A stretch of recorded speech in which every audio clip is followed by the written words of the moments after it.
Congratulations! You have been bestowed the honor of becoming a bassoon player. Welcome to our world. Hi there, if you're new to the channel, my name is Bassoon Dan, professional bassoon player. So besides playing for a number of years, I've also taught a lot of beginners in my career. Anyone ranging from middle school beginners to adults, band directors, hobbyists, etc. Regardless of who you are, in this video, I will be giving my top 10 tips for new bassoon players based on my personal teaching experiences. Let's begin. Ooh, yeah. Tip 1, find a bassoon teacher. They'll do the rest for you. Thanks for watching, take care. No, but seriously, if you only had to follow one tip from this video, just one, this is the most important one. Now, to maximize your bassoon knowledge, it would make sense if you learned how to play bassoon from, well, an actual professional. There's a good chance that your band director probably doesn't play bassoon. Now, a lot of you are gonna say, my band director plays bassoon, they can teach me. And yeah, sure, they're gonna help you out at the beginning, but, and I'm gonna be really honest with you, they're going to be too busy teaching the other hundreds of kids in your program to help you out specifically. A private lesson teacher will provide you one-on-one instruction according to your skill level. Now, depending on where you're from, this might not be as easy as it sounds. If you live in a larger metropolitan area with its own university and or music schools or conservatory, you could ask there. You could study with the professor of bassoon, or you could just study with one of the students there. Now, if you live in the middle of nowhere, you might get lucky and find a few freelance musicians to help come out and teach you, but you could also consider online lessons. I know there's like a negative stigma behind online lessons, right? It's not going to be the same quality as, say, a real in-person one-on-one lesson, but it's 2024. We have the technology. If COVID has taught us anything in the last few years, it's how to give proper online lessons via Zoom. You could also check out resources online on YouTube at a certain bassoon channel. I'll do my best, I promise. Find somebody that will give you bassoon instruction. Literally anything is better than nothing. Ooh, yeah. Tip number 2, get a good reed. What does that mean? Now, if you play a clarinet or saxophone, you get your reeds at the music store. They come in a box like this. There's about 10 of them. You get them at the same time you get, say, a neck strap or a ligature or a mouthpiece or whatever. Now, you could also find double reeds at the music store, and they look like this. However, my second tip isn't to just buy a reed. My second tip is to get a good reed that is handmade by a professional. Yes, you heard that correctly. Us professional double reed players, when we get to a certain level, we make our own reeds from hand just specifically for us to play on. Now, if you're fortunate enough, your private lesson teacher should either make one for you or have friends that make their own, or will give you the means to buy handmade reeds from other places. Now, if you don't have that luxury, you could explore online storefronts, say like AC/DC reeds or Adam Trussell double reeds. You should avoid factory produced reeds like the ones you find in the music store, because they eventually cause more problems than not. They're usually not play tested, and the quality control of these reeds are hit or miss. It's essentially a coin flip. You should also avoid reeds from Amazon or eBay. Brother, what's that? Or Wish or Alibaba, any of these websites, no go. Now, I do have another video going over the different types of bassoon reeds available on the market. You can find that on my channel if you want a more in-depth review. Well, why is this important in the first place? You could be doing everything correctly. Correct face, correct embouchure, correct posture, model bassoon student. But if your reed does not cooperate with you, aka doesn't respond, is not in tune, that could lead you to learn bad habits, and worst case scenario, you become so discouraged in your own playing that you quit. I've seen that happen in real time before. It's awful. I don't want a bad reed to ruin your experience on the bassoon. Spend the extra money on these high quality reeds. Get like 3 of them, rotate them around. They'll last you way longer if you do it like this. Are they pricey? Yeah, but the satisfaction and enjoyment that you'll get when you're able to play everything correctly on the bassoon is priceless. Ooh, yeah. Tip number 3, get the right supplies. So when you first get your instrument, there are a lot of accessories that come with it. I want to talk about these two specifically. The reed case. When you buy a reed, handmade or not, they usually come in these little plastic tubes. Although they're okay short term, they are not meant to be used long term. You need a reed case to hold these reeds. There are a lot of these cases online, and literally almost all of them are okay to use. It doesn't need to be anything fancy. I know people usually like to get this one here. This one would do just fine. You can get one in wood, leather, plastic, whatever. I have a fancy wood one that holds 10. Would you need that? Probably not. They even sell a ribbon of reed holders if you were just itching to make a reed case yourself. You can turn that Roblox lunch pail thing into a reed case if you really try. Yeah, the old Minecraft lunchbox you have lying around there, you can change that into a reed case. Heck, you can even make one out of Legos if you really try. Regardless, if it holds your reeds, it has proper ventilation, and it fits in your case, that'll work. Literally any of that will work. The next thing I want to talk to you about is this, a water container. Now, double reeds need to soak their reeds in a separate cup of water for it to be able to vibrate. There are two requirements with any water container. Number one, can it hold water? Number two, does it fit in your case? Now, you could just buy a water container from your music store if you're already there, but if you forget, you can literally use things around the house as your water container. You could use Tupperware, pill bottle, a spice container. If you're geriatric like I am, I've fallen and I can't get up. You could use a film canister or a shot glass. Literally any of these options will work as long as it fits the two requirements. That's it. A lid would be nice, but not absolutely necessary, just as long as you're using clean water every single day. Also, I need to talk about this since we're already on this topic. It's time for a mini rant. Yeah. All right, I want you to come close. Come here, come here. Nope, look at me, look at me, look at me, look at me. Do not soak your reeds with your spit. I see this all the time with newer players. You do understand that your saliva helps with breaking down and digesting food in your mouth, right? Mucus, proteins, minerals, electrolytes, antibacterial compounds, enzymes, all in your mouth. Just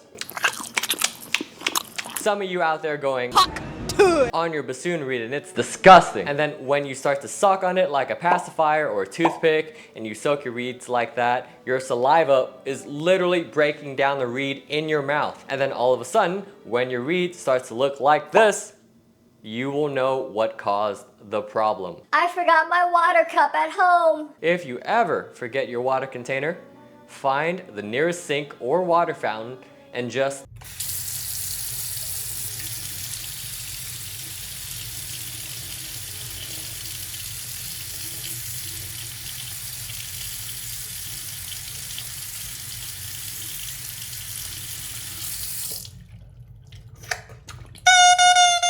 use new water every day and soak your reed every day. Do not soak it with your spit.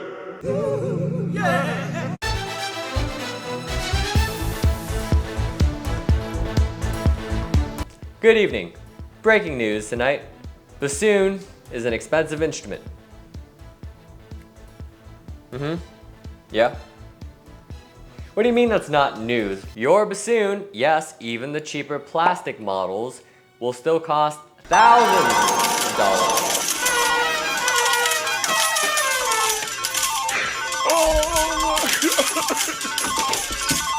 Why is it expensive? High quality materials, craftsmanship, labor, and specialized production. The bocal, the little metal silly straw looking thing, will cost you anywhere between this and this. Fun fact, it is also incredibly fragile and prone to bending. Now, why tell you all of this in the first place? One word, accountability. You need to protect and maintain this instrument with your life. Treat it as if it were your child. Clean it, nurture it, whatever. There are a lot of people out there right now that want to play the bassoon, but can't because they cannot afford it, or their school or organization aren't able to buy one. Please do not take advantage of playing the bassoon. Playing the bassoon is a privilege and you need to treat it as such. It is a much more important instrument than you think. Speaking of which, let's talk maintenance. Tip number 5 deals with maintenance and hygiene. As a wind instrument, no matter which wind instrument you pick, everything you eat, everything you put in your body will end up inside the instrument at some point in the future. Gross, right? 2 things to do. Number 1, do not eat right before you play. Now, obviously, you have to eat at some point before you play. If you have your band class or you have your lesson right after, say, breakfast or lunch, find some time to go to the restroom and rinse out your mouth before playing. Ideally, you'd want to brush your teeth and floss thoroughly, but I'm not gonna make you do that in public. That's really weird. Hey yo, look at this dude, he's brushing his teeth in school. I also don't want you guys to get bullied or anything. Number 2, swab every time after playing. For bassoon, there are 2 main parts you need to swab. The wing joint, pretty self-explanatory. You put the swab in one end and you pull it out the other. The second part is the boot joint. This one's a little bit more complicated. The boot joint is one tube that is in a U shape. So you would need to stick the swab down the side with the bigger hole, shake and tilt the bassoon until you see the other end come out of the smaller hole. From there, you can pull it and you'll swab the boot joint. Do this as many times as necessary. You can do it more than once. You can do it up to 10 times, 20 times, doesn't matter. As long as it is clean and there is no remaining spit left, you should be good to go. Blow out your bocal. With your bocal, take the cork end, blow as hard as you can into that end. All the spit comes out the small part. You wipe that on your pants or a towel, whatever. You put it up. That's it. With the reed, you grab it by the butt end, you blow on it as hard as possible, the spit goes to the tip, you wipe that off on your pants, and then you put it away. That's it. You do all that, your bassoon will be nice and clean, and there won't be any fungus that grows out of it. Tip number 6 deals with posture. The bassoon is a pretty awkward instrument to look at and also really awkward to hold. So here are a couple of tips. Your back is straight up and down and off of the chair. Your feet are flat to the ground or as close to it as possible. I know some of us are a little bit shorter, so your feet might not touch the ground depending on the chair that you're in. Your knees are at a 90-degree angle. Once you have that down, we're going to talk about the seat strap. Now, if you place it underneath your butt, it'll hold up the weight of the bassoon, but it also makes the bassoon in line with your body instead of having the instrument in front of you. This will cause your right arm and elbow to be behind you rather than to the side of your ribs. This will eventually lead to shoulder pain later on in the future. You can fix this by moving your seat strap up a little bit and have it be underneath your thighs. Although the bassoon is now more in front of you, there is less security of weight as any movement with your legs will cause the bassoon to slide down further. Now, because of that, I'm going to give you a pro tip, something I like to do. You're going to lay the seat strap down diagonally. And when you do it like this, your left butt will be the anchor of the bassoon's weight. And because of the angle of the seat strap, the bassoon is now in front of you. Lastly, let's talk about how high the bassoon should be. If you place the bocal on a level surface like this, notice that the angle of the bocal is pointed downward rather than up. A lot of younger players like to have their reed come from bottom up, like this, like say an oboe or a clarinet. Because the bocal is coming from top to bottom, you would have to awkwardly move your bassoon at a weirder angle for this to work out for you. This is incorrect. When you do it like this, you will cause a lot of posture problems and a lot of embouchure or face problems. When you're adjusting the height of your bassoon, this should feel a little bit higher than you're used to because it is going at a downward angle. It should rest off of your top lip like so. You don't want to get it from bottom up because that will cause the reed to bend. Coming in from a higher angle like this allows for the least amount of pressure on the reed.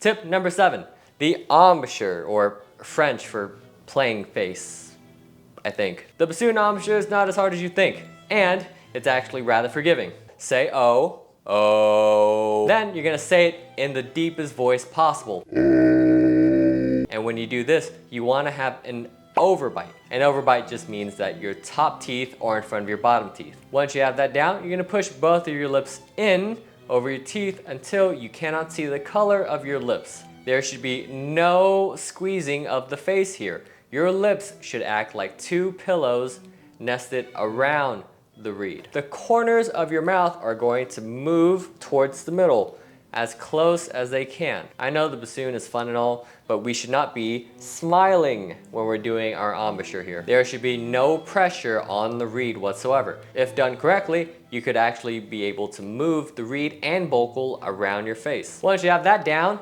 all you have to do now is blow. So the embouchure is gonna do like 5% of the work. The other 95% of the work is done by your air. Tip number 8, do not be afraid to blow into the instrument. My instrument is 100 years old now.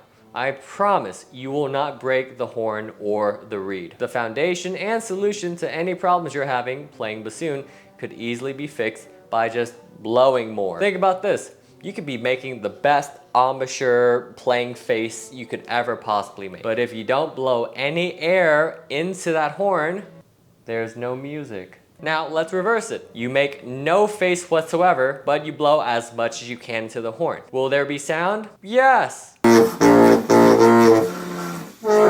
It won't sound pretty, but at least there's a sound. Too many newer players like to focus on the face and rely on the face as a crutch for their playing, when in fact, in reality, it should be the air that does most of the work for you. If you use your face too much, this will lead to fatigue problems and projection. If you're constantly just it'll also just give you a much smaller sound since you're just squeezing the life out of this reed with your embouchure here. The embouchure and air have an inverse relationship. Assuming that you're in tune, if you want to play louder, you use more air and less face. If you want to play softer, more face, less air. That's it. There's a lot more to that, but that is going to be its own video when I talk about dynamics. Here's the bassoon reed. Here is your tongue. Your tongue goes like this. It goes from bottom up and touches at the bottom blade of the reed. The point of contact is not the tip of your tongue. It is a little bit behind the tip of the tongue. About, say, 2 millimeters behind the tip of the tongue. We are not doing this. We are not touching tips here. Wait, what did I just say? Just like the previous tip, there has to be air behind the tongue for it to work. Your tongue is not attacking the reed. Rather, it is bouncing off of the reed. Let me explain. Imagine you're at a lake. Super calm, no waves. You find a really smooth stone on the ground. You grab that and you chuck it as hard as you can across the water. When you throw that stone, it bounces off the pond.